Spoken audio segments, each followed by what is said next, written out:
Hi. ఈరోజు మనం వాస్తవ సంఖ్యలు మొదటి చాప్టర్లోని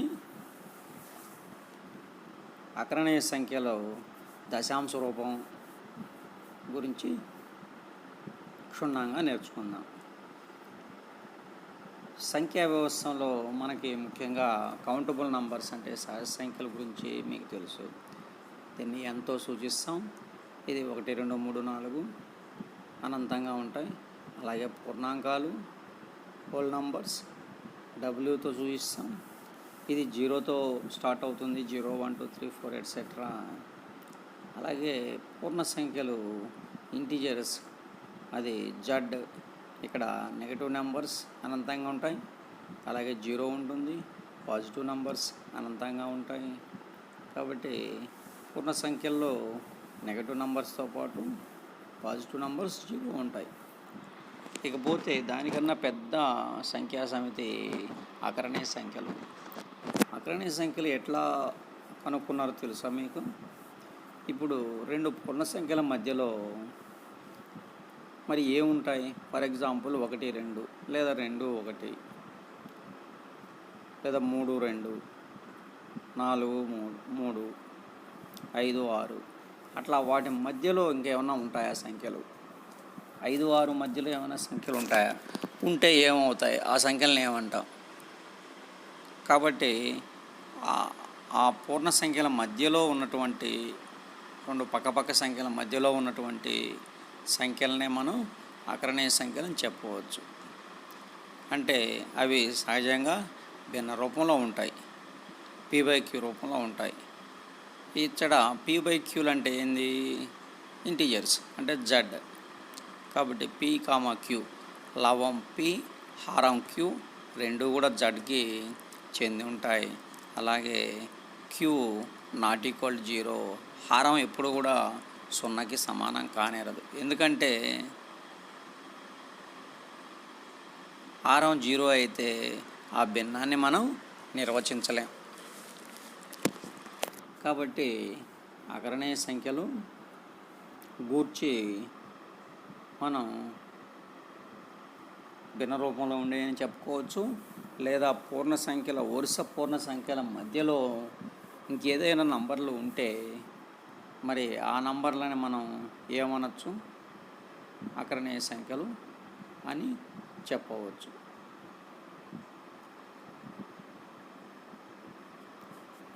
మనం మరి గత తరగతిలో 2 అకరణీయ సంఖ్య మధ్యలో మరి సంఖ్యలను ఉంచడం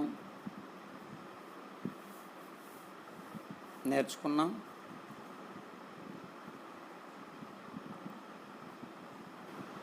మరి ఇప్పుడు ఇక్కడ దశాంశాలు, అంతమయ్యేటి, అంతం కాని ఇటువంటి వాటి గురించి సమగ్రంగా తెలుసుకుందాం. ఈ ఉదాహరణలు చూడండి. మనం దశాంశ రూపం 1/2 అంటే ఎట్లా రాస్తాం? 0.5. అలాగే 7/5 అంటే 1.4. 9/4 అంటే అట్లా మనం ఈ ఉదాహరణలు మీరు గమనించడం ద్వారా కొంత భాగహార నియమాలు దశాంశ విలువలకు సంబంధించి తెలుస్తాయి. అలాగే ఇక్కడ 1/17కి లాంగ్ డివిజన్ చేశాను. ఇక్కడ చూడండి.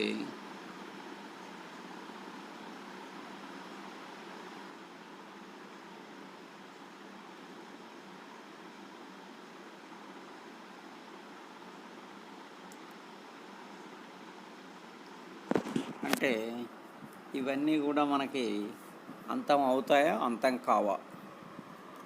ఎప్పుడు అంతం అవుతాయి? మరి అంతమయ్యే దశాంశం యొక్క లక్షణాలు ఏమిటి? మరి అంతం కాని దశాంశం లక్షణాలు ఏమిటి? మరి అంతం కాని 2 రకాలు. అంతం కాని ఆవర్తనం అయ్యేటి ఒక రకం, అంతం అవుతూ అంతం కాని ఆవర్తనం అయ్యేటి ఒక రకం, అంతం కాని ఆవర్తనం కాని రకం రెండోది. సరే, ఇప్పుడు అకరణీయ సంఖ్యలు ముఖ్యంగా మనకి 2 రకాలు. అంతమయ్యే దశాంశాలు, అంతం కాని ఆవర్తనమయ్యే దశాంశాలు. అంతమయ్యే దశాంశాలు అంటే టెర్మినేటింగ్ డెసిమల్స్. అంతం కానీ ఆవర్తనమయ్యే దశాంశాలు, నాన్ టెర్మినేటెడ్ బట్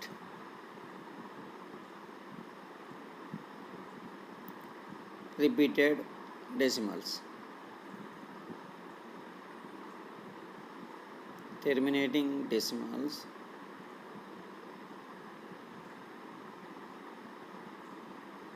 non-terminating,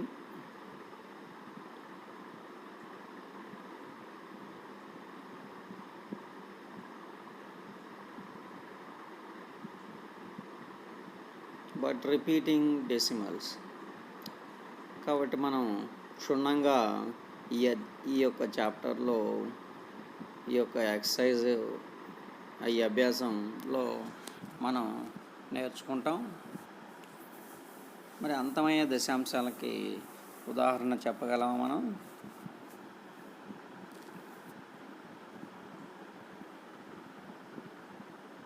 ఇప్పుడు 1/2 అని చెప్పాము. 1/2 అంటే ఎంత? 0.5. 1ని 2తో భాగిస్తే మనకి వస్తుంది 0.5. లేదా 0.5 ఈక్వల్ టు దాన్ని భిన్న రూపంలో రాస్తే ఎంత అవుతుంది? పాయింట్ తర్వాత ఒక నెంబరే ఉంది కాబట్టి ఒక 10 కింద వేసుకోవాలి. 0.5 అంటే 5/10. ఇక్కడ 0.25 ఉంది. పాయింట్ తర్వాత ఎన్ని నెంబర్లు ఉన్నాయి? 2 నెంబర్స్ ఉన్నాయి కాబట్టి 100 వేసుకోవాలి. 2 సున్నాలు ఉండేటువంటి 100 వేసుకోవాలి. మరి పాయింట్ తుడిపేసి పైన ఉన్న వాల్యూ అంతా రాసుకొని కింద పాయింట్ తర్వాత ఎన్ని అంకెలు ఉంటే అన్ని జీరోస్ కింద ఉండేటట్లు రాసుకుంటే అప్పుడు మనం రాసేది కరెక్ట్ అవుతుంది. కాబట్టి ఇప్పుడు 25/10² అంటే 100, దాన్ని 0.25గా మనం రాయగలం. అట్లా కాబట్టి దశాంశ రూపం, భిన్న రూపం, మరి అవినాభావ సంబంధంగా ఈ విధంగా అంతమయ్యే దశాంశాలు ఉంటాయి. శేషం 0 వస్తుంది ఈ సందర్భంలో. మరి అంతం కాని దశాంశాలు ఎట్లుంటాయి? సరే, అంతమయ్యేది ఇంకా ఒకటి కూడా చూద్దాం. 12.54 అంటే ఇది ఎంత రాయొచ్చు మనం? 1254/100. పాయింట్ తర్వాత 2 అంకెలు ఉన్నాయి కాబట్టి 2 జీరోస్ ఉంటే 100 పెట్టాలి. 100 అంటే 10². మరి దాన్ని పాయింట్లు పెడితే మనకి ఎంత వస్తుంది? 12.54 వస్తుంది. అంటే దాన్ని ఫ్యాక్టరైజ్ చేసి 2, 3 × 11 × 19, 1254 కరణాంకాలు 2 × 3 × 11 × 19. ఇది 2 × 5². 10 ఎట్ రాయొచ్చు? 2 5ల 10. కాబట్టి 2² 5². ఒక 2కి ఇంకొక 2కి క్యాన్సిల్ చేద్దాం. మనకి 2 × 11 × 19 బై 2 × 5². ఆ రూపంలో మనకి భిన్న రూపం వస్తుంది. మనకు సూక్ష్మీకరిస్తే ఇంకంతకన్నా సూక్ష్మీకరించలేము. కాకపోతే డివిజన్ చేస్తే మనకి 12.54 వస్తుంది. భిన్న రూపం అయితే అదే. ఇప్పుడు నాన్ టెర్మినేటింగ్ అంటే అంతం కాని దశాంశాల గురించి ఇప్పుడు నేర్చుకుందాం. దీనికి ఎగ్జాంపుల్ 1/7. మరి 1/7 ఏ విధంగా అంతం కాదు, ఆవర్తనం అవుతుందని మీకు అర్థం కావాలంటే ఒక డివిజన్, లాంగ్ డివిజన్ చేద్దాం. ఇక్కడ చూడండి, 1ని 7తో భాగిస్తే 7 1ల 7. మరి 1 చిన్నది కాబట్టి మనం 0 పాయింట్ అక్కడ పెట్టుకొని 10ని చేశాను. అప్పుడు 7 1ల 7 వచ్చేసింది. అప్పుడు 10లో 7 పోతే 3. పక్కన మనం పాయింట్ పెట్టాం కాబట్టి ప్రతిసారి 0 పెట్టుకోవచ్చు. 30 అయింది. 7 4 28 పోతే 2 పక్కన 0 పెట్టుకున్నాను. మళ్ళీ 7 2 14 తీసివేస్తే 6 60 అయింది. 7 56. 60లో 56 పోతే 4 పక్కన 0 పెట్టుకున్నాను. 40. 7 5ల 35. మరి ఈ విధంగా దీన్ని మనం పొడిగించుకుంటూ పోతే మళ్ళీ 1 వచ్చేసింది. చూడండి, 14 28 57 మళ్ళీ 14 వచ్చేసింది. అంటే రిపీట్ మొదలైంది. అంటే ఈ విధంగా ఇది మరలా వస్తుంది అదే పదం. అంటే 142857 తర్వాత మరలా 142857 వస్తుంది. కాబట్టి ఈ విధంగా మనం అర్థం చేసుకోవచ్చు. అంటే ఇది అనంతంగా పోతూ ఉంది. మరి ఎట్సెట్రా పెట్టాం చుక్కలు, లేదా పైన బార్ పెట్టాం. బార్ అంటే దాని కింద ఉన్నటువంటి ఆ నంబర్స్ మరలా రిపీట్ అవుతాయి. మరి ఇటువంటి కొన్ని చూడండి. ఒకటి 1/3, 1/3 అంటే 333 ఆ విధంగా వస్తుంది. అలాగే 0.333. 5/11 అంటే మళ్ళీ 5/11 కూడా మనం డివిజన్ చేస్తే మనకి ఎంత వస్తుంది? 0.45 రికరింగ్, 45 అట్లా ఎట్సెట్రా వస్తుంది మనకి. కాబట్టి అంతమయ్యే దశాంశాలు అంటే ఏంది, అంతం కాని ఆవర్తనమయ్యే దశాంశాలు ఏంది, ఇప్పుడు మరి ఉదాహరణ ద్వారా మీరు చూశారు. వాటిని మరింత క్షుణ్ణంగా మనం ఇప్పుడు ప్రయత్నం చేద్దాం, నేర్చుకునేదానికి ప్రయత్నం చేద్దాం. 25/2. ఇప్పుడు చూడండి, 25ని ఎట్ రాసుకోవచ్చు? నేను 5 × 5గా రాసుకోవచ్చు. దాని కింద 2 ఉంది. ఇప్పుడు నాకు కింద 10 కావాలి. దాన్ని ఈజీగా డెసిమల్ అంటే దశాంశ రూపంలో రాయడానికి నాకేం కావాలి? 10 కావాలి. కాబట్టి 2ని దేంతో మల్టిప్లై చేశాను నేను? 5తో. 2 5s are 10 వచ్చేసింది కింద. మరి 5 యాక్చువల్గా 2 5లే ఉన్నాయి పైన. ఇప్పుడు కింద ఒక 5 వేసుకున్నాను కాబట్టి పైన కూడా ఒక 5 వేయాలి. అప్పుడు 3 5s, 5 × 5 25, 25 5s are 125/10, 0.125. ఇక్కడ చూడండి 26/25, 5 × 5. మరి 10 కావడానికి 5కి ఏమి జత అవసరం? 2. కాబట్టి 5కి ఒక 2 కావాలి, ఈ 5కి ఒక 2 కావాలి. అంటే కింద 2 2లు వేసుకున్నప్పుడు పైన కూడా 2 2లు వేసుకోవాలి. కింద ఏం చేశాను? 10 10 ఉండాలి కాబట్టి నాకు 5తో జత 5 2s are 10 కాబట్టి ఈ 5కి ఒక 2 వేసుకున్నాను, ఈ 5కి ఒక 2 వేసుకున్నాను. అంటే కింద వేసుకోవడం తప్పు కాబట్టి లవంలో కూడా 2 2లు పెట్టుకోవాలి. అక్కడ పైన కూడా 2 2లు పెట్టినప్పుడు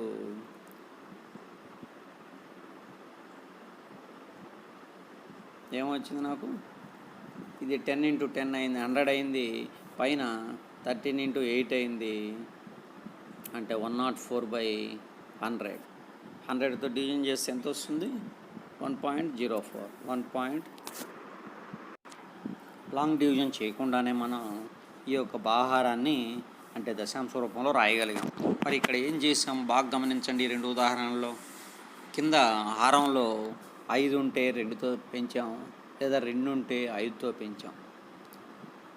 మరి కింద హారంలో పెంచినప్పుడు అది తప్పు కాబట్టి ఇక్కడ ఎన్ని 2లు లేదా ఎన్ని 5లు వేసుకున్నామో పైన కూడా అన్ని 5లు లేదా అన్ని 2లు వేసుకున్నాం. కాబట్టి ఇది ఈజీగా ఇది మీరు ప్రాక్టీస్ చేయండి. ఈ విధంగా అంటే లాంగ్ డివిజన్ మరి భాగాహారం చేయకుండా మరి మనం ఈ విధంగా చేస్తే ఈజీగా డెసిమల్ అంటే దశాంశ రూపం మనకు వస్తుంది. 3/4. దీన్ని 4ని 2 × 2గా రాసుకున్నాను. మరి 2కి జత ఏ ఉండాలి? 5 ఉండాలి. కాబట్టి కింద 2 2లు ఉన్నాయి కాబట్టి 2 5లు రాసుకోవాలి. పైన కింద 2 5లు రాసుకున్నాం కాబట్టి పైన కూడా 2 5లు రాయాలి. అంటే అప్పుడు ఎంత అయింది? 3 5s are 3 5 15, 15 5 75. కింద 2 5 10, 2 5 10, 10 10 100. 75/100 అంటే 0.75. అంటే ఇక్కడ కూడా మనం ఈజీగా 5 × 2ని జత చేయడం ద్వారా 10 తెచ్చుకోవడం ద్వారా మనం ఈజీగా మనం కనుక్కుంటున్నాం. కాబట్టి మనం ఇప్పుడు 4వ ప్రాబ్లంలోకి పోదాం. ఇది 7/25. మరి 7ని ఏ విధంగా రాయగలం? 7కి ఫ్యాక్టర్స్ లేవు. 7 1s are 7. కింద 25ని 5 × 5. మరి 5కి జత ఏం కావాలి? 2. ఇంకొక 5కి 2. కింద 2 2లు వేసాం కాబట్టి పైన కూడా 2 2లు. కాబట్టి 7 × 2 × 2 28/10 × 10 20 100. 10 × 10 100. సో 100తో డివిజన్ చేయాలంటే 2 అంకెల తర్వాత పాయింట్ పెట్టడమే. కాబట్టి 0.28 మనకు వచ్చేసింది. కాబట్టి ఈజీగా మనం 10 ఉంటే 1 అంకె తర్వాత పాయింట్ పెడతాం, 100 ఉంటే 2 అంకెల తర్వాత పాయింట్ పెడతాం. మరి ముందేం లేదు కాబట్టి 0 పెట్టుకున్నాం. ఇప్పుడు మరి ఇవి యొక్క చేసిన ప్రాబ్లమ్స్ ద్వారా మనం ఇప్పుడు డివిజన్ చేసాం కదా మనం, అంటే 10 మార్చుకొని లేదా 100గా మార్చుకొని హారాన్ని చేసాం. మరి ఇదంతా కూడా ఒక సిద్ధాంతం ప్రకారం మనం చేసాం. ఆ సిద్ధాంతమే 1.3 సిద్ధాంతం. ఒకసారి చూడండి. ఎక్స్ అనేది ఒక అకరణీయ సంఖ్య మరియు దేని దశాంశం ఒక అంతమయ్యే దశాంశం అయినప్పుడు ఎక్స్ను పీ కామా క్యూలు పరస్పర ప్రధానాంకాలు అయి ఉన్న p/q రూపంలో వ్యక్తపరచవచ్చు. మరియు క్యూ యొక్క ప్రధాన కారణాంకాల లబ్ధం 2n 5m అగును. ఇందులో nmలు రుణేతర పూర్ణ సంఖ్యలు.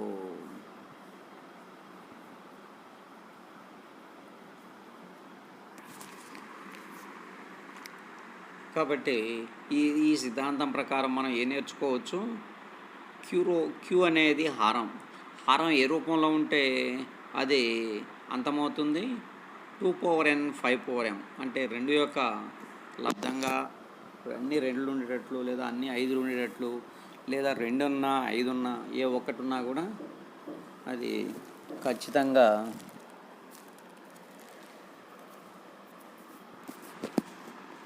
అంతమవుతుంది.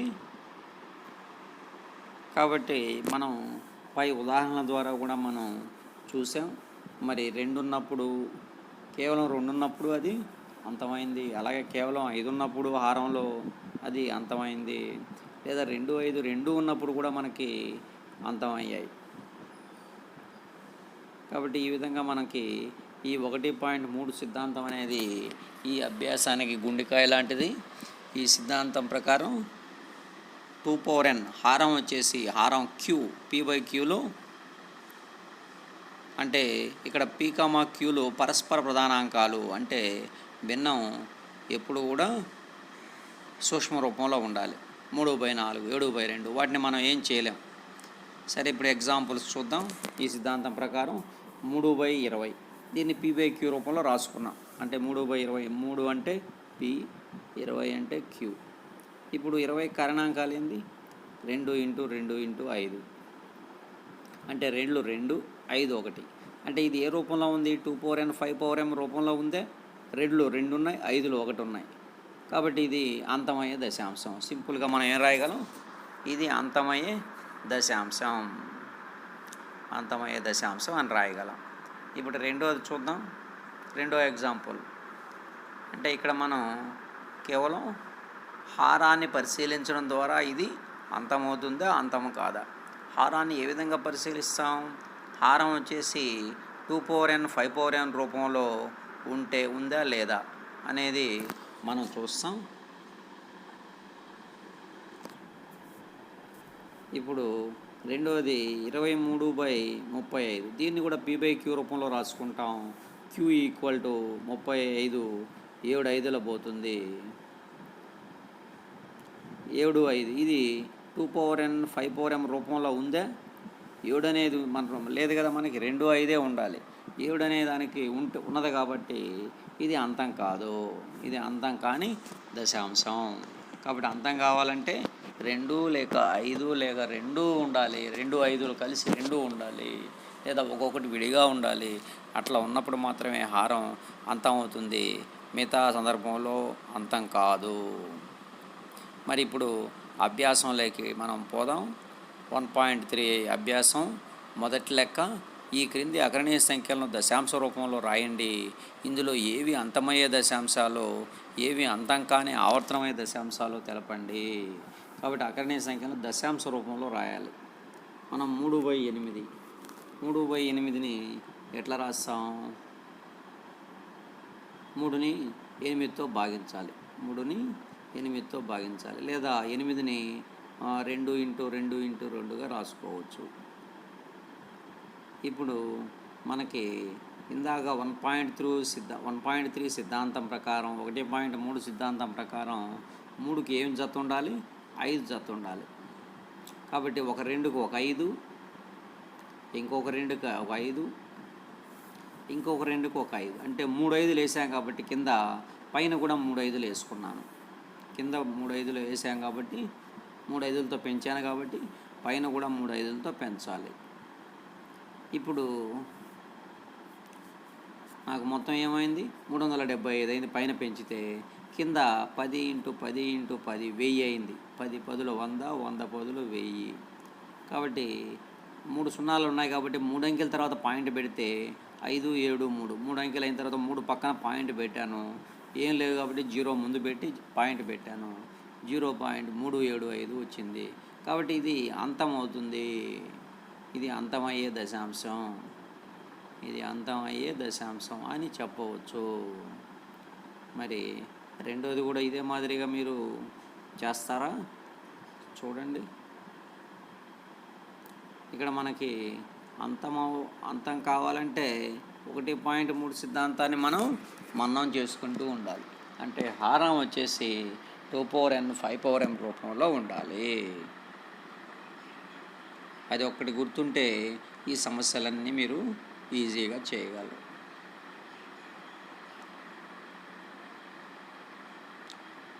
సెకండ్ ప్రాబ్లం చూడండి. 229/400. దీన్ని మరి మనం చేస్తే 0.5725 వస్తుంది. 0.5725 వస్తుంది. ఇది పై పద్ధతిలోనే మనం చేస్తే 0.5725 లేదా డివిజన్ చేసిన మనకి ఇది అంతమవుతుంది. ఇది అంతమగు దశాంశం.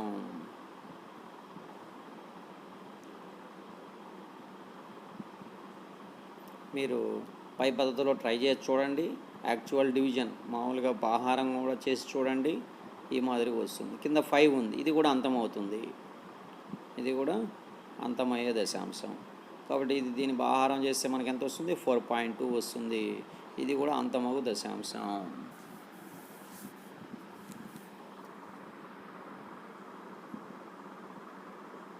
నాలుగోది చూడండి.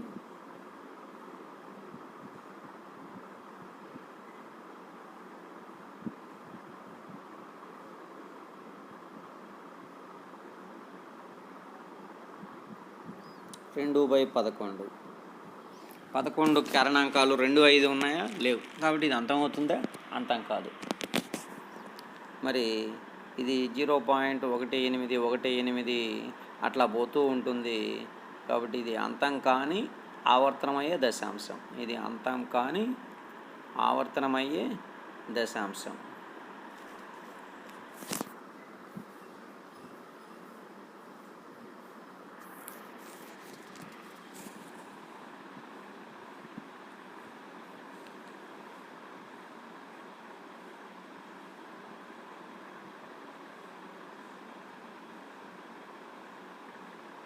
ఐదో చూడండి. 8/25 125 125. అంటే దీన్ని మనం డివిజన్ చేస్తే లేదా మనం పై పద్ధతి ద్వారా మనం హారాన్ని రౌండ్ చేసుకోవడం ద్వారా చేస్తే కాబట్టి ఎంత వచ్చింది మనకు ఆన్సరు? 0.64 వచ్చింది. సరే, ఇప్పుడు రెండవ ప్రాబ్లం చూద్దాం.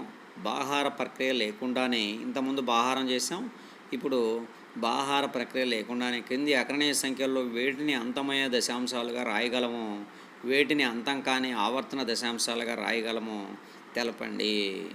కాబట్టి ఇక్కడ మనం 2 5 హారంలో 2 5 కారణాంకాలుగా చూసుకొని వాటిని అంతం అవుతాయో అంతం కావో చూద్దాం. ఇక్కడైతే బాహారం అవసరం లేదు. ఇంతకుముందు చేసిన ఒకటో ప్రాబ్లంలో బాహారం ద్వారా మనం చెప్పగలగాలి, లేదా ఈ పద్ధతి ద్వారా చేసినా ఇబ్బంది లేదు. మనం బాహారం ద్వారా లేదా హారాన్ని రౌండ్ చేయడం ద్వారా చెప్పినా పర్లేదు. ఏ పద్ధతి రాసినా మనకి కరెక్టే.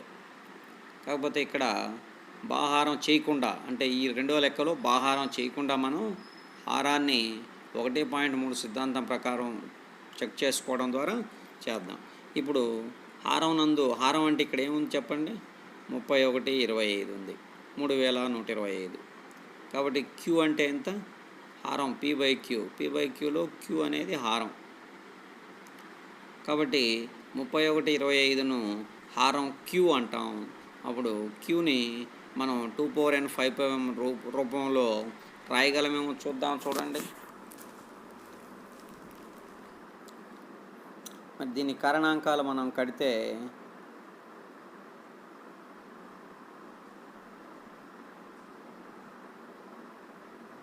ఏమొస్తాయి మనకి? ఆ విధంగా రాయగలం కాబట్టి చివరిలో 5 ఉంది కాబట్టి ఇది ఖచ్చితంగా 5తో పోతుంది. కావున ఇది అంతమయ్యే దశాంశం.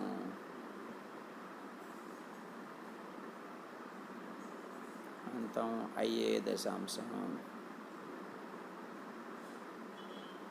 Terminating decimal. ఇప్పుడు 31, 25 కారణాంకాలు మనం కడితే ఇది 2 power 0 అంటే 2 లేవు, అన్నీ 5లే వస్తాయి మనకి. 5 power 5 కాబట్టి ఇది 2 ఉన్నా లేదా 5 ఉన్నా లేదా 2 ఉన్నా మనకి ఇది అంతమవుతుంది. కాబట్టి ఇది రెండవ ప్రాబ్లం చూద్దాం. ఇక్కడ హారం క్యూ ఏముంది? 12 ఉంది. కాబట్టి 12 అనేది 2, 5లతో కలిసి ఉందా, కారణాంకాలు కలిగి ఉందేమో చూద్దాం.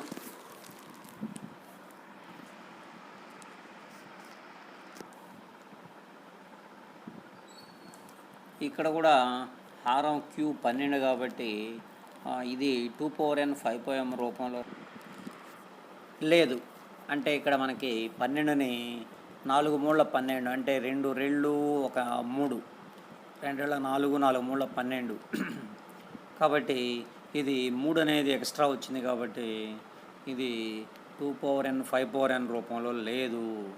2 square into 3 into 5 power 0, 3 extra వచ్చింది. 2 5లతోటి 3 అనేది వచ్చింది కాబట్టి ఇది అంతం కాదు.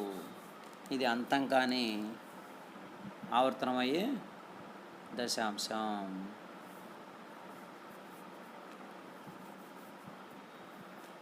కాబట్టి మనకి 1.3 సిద్ధాంతం ప్రకారం ఖచ్చితంగా అది 2, 5 మనకు ఉన్నప్పుడు మాత్రమే అంతం అవుతుంది.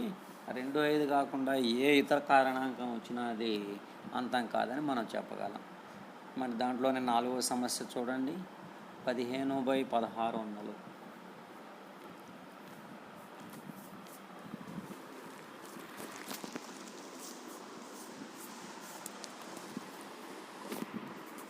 $1600ని మనం క్యూ అనుకుంటాం. p/q రూపంలో ఉంది కాబట్టి ఇది హారం క్యూ వచ్చేసి 1600. మరి 1600కి కారణాంకాలు 2 5లోనే ఉంటాయా? ఖచ్చితంగా ఇది చివరిలో 0లు ఉన్నాయి కాబట్టి దీన్ని ఎట్లా రాయొచ్చు? మనం 2 power 6 into 5 square రాయొచ్చు. కారణాంకాలు కడితే మనం 1600ని 2 power 6 5 square రాయొచ్చు. కాబట్టి దీన్ని అంతం గల దశాంశంగా రాయగలిగాం.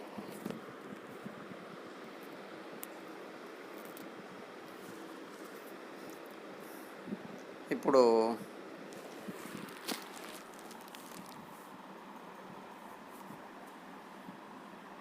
మరో సమస్యని మనం చూద్దాం.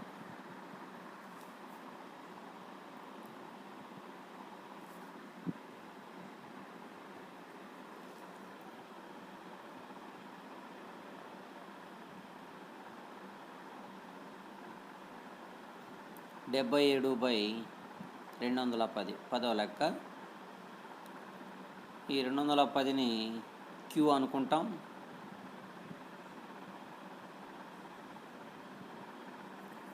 ఈ 210కి కారణాంకాలు మనం పరిశీలించినప్పుడు మరి 2 5లో వస్తాయా?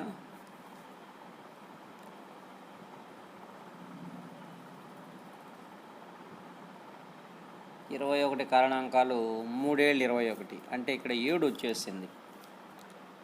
కాబట్టి హారం క్యూ 210లో 210 యొక్క కారణాంకాలు మనం పరిశీలించినప్పుడు మరి 7 వస్తుంది, 2 3 అలాగే 5 7 అంటే 3 7 మనకు పనికిరావు, కేవలం 2 5 మాత్రమే ఉండాలి. ఇది 2 పవర్ n 5 పవర్ n రూపంలో లేదు కాబట్టి ఇది అంతం కాదు, ఆవర్తనం అవుతుంది.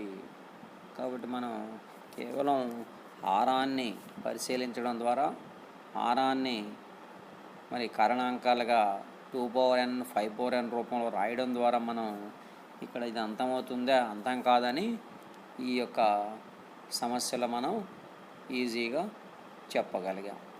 కాబట్టి మీరు కూడా మిగిలిన సమస్యలన్నీ కూడా మీరు ఈ మాదిరి ఉండేటి ప్రాక్టీస్ చేయండి. ఇప్పుడు మూడో సమస్య చూద్దాం మనం. మూడవ సమస్య ఏంటి? సిద్ధాంతం 1.3ని అనుసరించి క్రింది అకరణీయ సంఖ్యల యొక్క దశాంశ రూపాన్ని తెలపండి. కాబట్టి దశాంశ రూపం చెప్పాలి మనం. ఇందాక చేసే మన ఎగ్జాంపుల్లో ఆ మాదిరిగా 25ని మనం ఏం రాయొచ్చు? 5 × 5. 5కి ఒక జత ఏం కావాలి? 2 కావాలి. కాబట్టి ఇంకొక 5కి ఒక 2, కాబట్టి 2 × 2 పైన, కింద కూడా 5 × 2 5 × 2.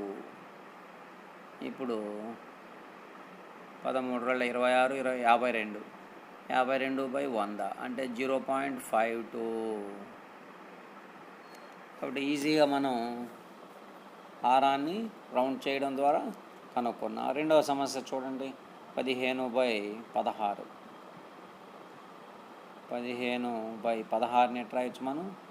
2 × 2 × 2, 4 2లు. మరి 5లు కూడా మనకు 4 కావద్దు. ఇప్పుడు 15 × 4 5లు, 1 2 3 4 5లు. కింద కూడా మనకి 2 × 5 2 × 5 ఇంకొక 2 × 5 ఇంకొక 2 × 5, ఆ విధంగా 4 5లు వేసుకున్నాను.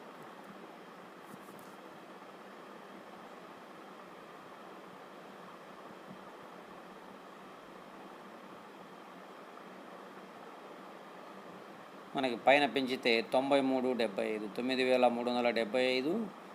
తర్వాత ఇది 10 × 10 × 10 10,000 అంటే 0.9375 9375 వచ్చింది. ఇప్పుడు మూడవ సమస్యను చేద్దాం.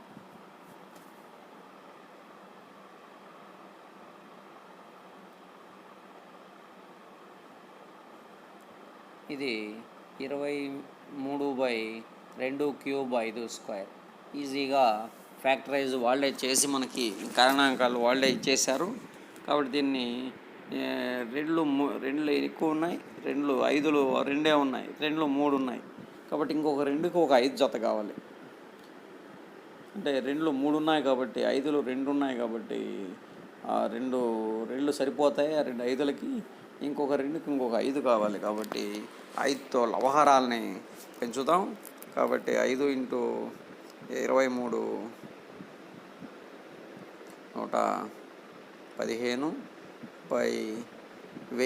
అంటే 0.115. కాబట్టి ఈజీగా మనం కేవలం ఒక 5 పెంచడం ద్వారా లవహారాలని మనకి జవాబు వచ్చేసింది. ఇప్పుడు 7218/3² × 5². దీన్ని నేను క్యాన్సిల్ చేయడం ద్వారా 9తో ఈజీగా పోయింది. చూడండి.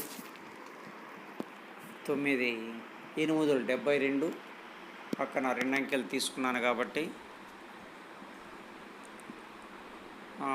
9 2 18. కాబట్టి 3² అంటే 9తో క్యాన్సిల్ చేయడం వల్ల నాకు 802 వచ్చింది. 5². 802 5²లో 5కి జత 2 లేదు. కాబట్టి 2 2తో పెంచుకుంటే నేను 5 × 2 5 × 2 కింద 2లు వచ్చాయి కాబట్టి పైన కూడా 2 2లు రాశాను. నాకు 3208/100 అంటే 32.08. మరి తదుపరి సమస్యని పరిశీలిద్దాం. 143/110 అంటే దీన్ని లవహారాలు 11 ఉమ్మడి కారణాంకం కాబట్టి దాన్ని క్యాన్సిల్ చేశాను. కాబట్టి నాకు 1.3 బై 10 ఉంది కాబట్టి 1.3 నాకు జవాబు వచ్చింది. ఈ మాదిరిగా ఈజీగా వీలైతే క్యాన్సిలేషన్ చేసి దశాంశం పెట్టాలి.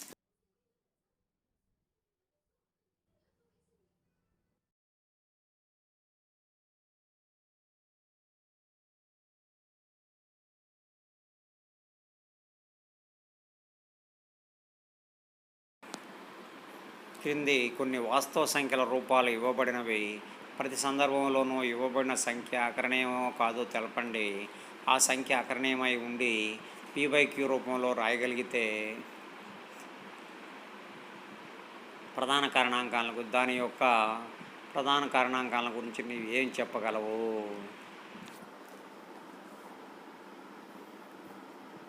ఒకటోది 43.123456789. దీన్ని పాయింట్ తీసి రాస్తే పాయింట్ తర్వాత ఎన్ని అంకెలు ఉన్నాయి? 9 అంకెలు ఉన్నాయి. కాబట్టి 9 సున్నాలు పెట్టాలి. కాబట్టి ఇప్పుడు పాయింట్ రిమూవ్ చేయటం వల్ల నేనేం చేశాను, 9 జీరోస్ కలిగినటువంటి నెంబర్తో డివిజన్ p/q రూపంలో రాశాం. ఇందా రివర్స్ ప్రాసెస్ ఇందా చేసిందని. కాబట్టి ఇది అంతమవుతుందే, అంతమయ్యే దశాంశం. ప్రధాన కారణాంకాలన్నీ ఎట్లున్నాయి? 10⁻9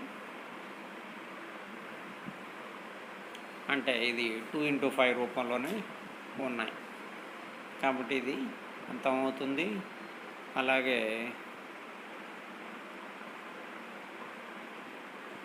q యొక్క ప్రధాన కారణాంకాలు, qకి ప్రధాన కారణాంకాలు ఏమున్నాయి? 2 5 2⁻9 × 5⁻9. కాబట్టి ఇది ఒక అకరణీయ సంఖ్య. మరి రెండవ సమస్యను చూద్దాం. 0.120 1200 1200 1240 ఎట్సెట్రా.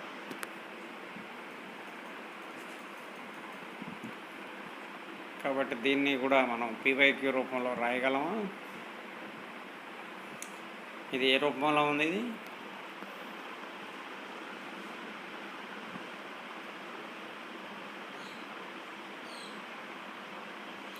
అంతం కానీ ఆవర్తనం కానీ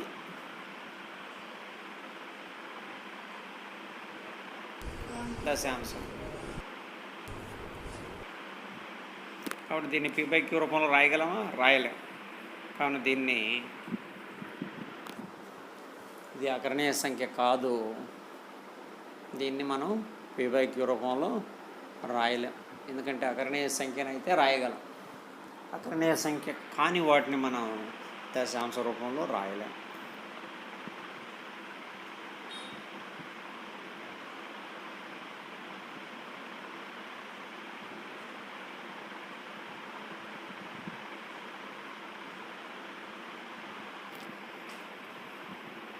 ఇప్పుడు మూడో సమస్యను చూడండి. 43.123456789. ఇది అంతమయ్యే దశాంశం. మరి సమస్యను చూసి మనం చెప్పచ్చు ఇది అంతమవుతుంది, అలాగే ఇది రిపీట్ అవుతుంది, అంటే ఆవర్తనం అవుతుంది. అంతం అవుతూ ఆవర్తనం, అంతం కానీ ఆవర్తనమయ్యే దశాంశం. అంతం కానీ ఎందుకంటే రిపీటింగ్ అవుతుంది కాబట్టి ఇది అంతం కాదు, అంతం కానీ దశాంశం. అంతం కానీ ఆవర్తనమయ్యే దశాంశం. మరి ఆవర్తనం అవుతుంది కాబట్టి ఇది అకరణీయ సంఖ్య అవుతుందా? ఖచ్చితంగా అవుతుంది. అంతం కానీ ఆవర్తనమయ్యే ప్రతి దశాంశం కూడా అకరణీయ సంఖ్య అవుతుంది. అంతం కాకుండా ఆవర్తనం కాకుండా ఉండేది అకరణీయ సంఖ్య కాదు. అంతం కానీ ఆవర్తనం అయ్యే దశాంశం అకరణీయ సంఖ్య అవుతుంది. మనం ఇంతకుముందే తెలుసుకున్నాం. ఇప్పుడు దీన్ని P/Q రూపంలో మనం రాయాలి. రాయటానికి ఒక ఈజీ పద్ధతి మనం చేద్దాం.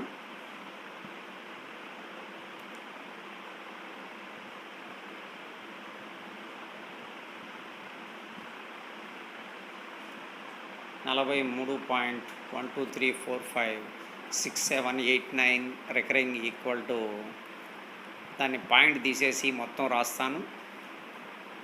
దాంట్లోంచి పాయింట్కి ముందున్నటువంటి నంబర్ని తీసేస్తాను. తర్వాత పాయింట్ తర్వాత ఎన్ని అంకెలు ఉన్నాయి? 9 అంకెలు ఉన్నాయి. కాబట్టి 9 తొమ్మిదులు పెట్టుకుంటాను నేను. కింద ఎన్ని 9లు పెట్టుకోవాలి? పాయింట్ రికరింగ్ కింద ఎన్ని నంబర్లు ఉంటే అన్ని 9లు రాసుకోవాలి. 1 2 3 4 5 6 7 8 9.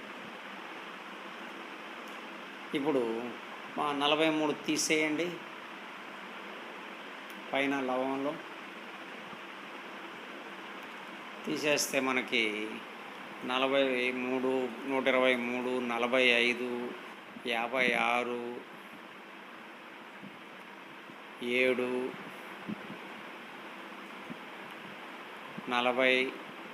46 బై 9 ఎన్ని 9లు? 9 తొమ్మిదులు. కాబట్టి P/Q రూపంలో కూడా మనం రాయగలిగాం.